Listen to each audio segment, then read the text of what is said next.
Breaking news আপনাদের জন্য। সচিবালয়ের ভেতরে ব্যাপক আক্রমণ চলছে।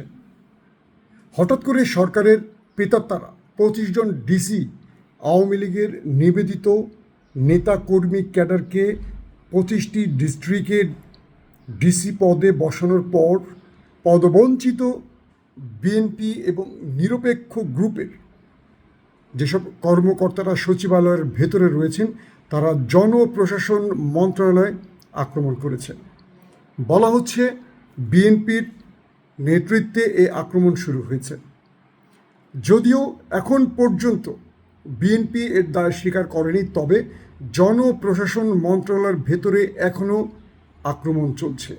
যারা পদ পায়নি, যেসব যোগ্য অফিসাররা তাদের সঠিক মূল্যায়ন পায়নি, অথচ ফ্যাসিস্ট স্বৈরাচার হাসিনার প্রেতাত্মাদেরকে গুরুত্বপূর্ণ পদে বসানো হয়েছে, তাদের বিরুদ্ধে আক্রমণ শুরু হয়েছে। জনপ্রশাসন মন্ত্রণালয়ের অফিসে ভাঙচুর এবং বেশ কজন গুরুত্বপূর্ণ ফ্যাসিস্ট গ্রুপের অফিসারের উপর আক্রমণ করা হয়েছে। দর্শক, এই ব্রেকিং খবরটি দ্রুত সবাইকে ছড়িয়ে দিন, কারণ এটি মোক্ষম সময়।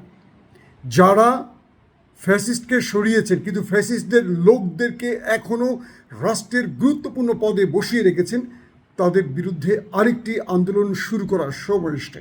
আবারও বলছি, জনপ্রশাসন মন্ত্রণালয়ের ভেতরে ব্যাপক আক্রমণের ঘটনা ঘটছে এবং সেখানে তাদেরকে অবরুদ্ধ করে পদবঞ্চিত কর্মকর্তারা তাদের উপর আক্রমণ করছে।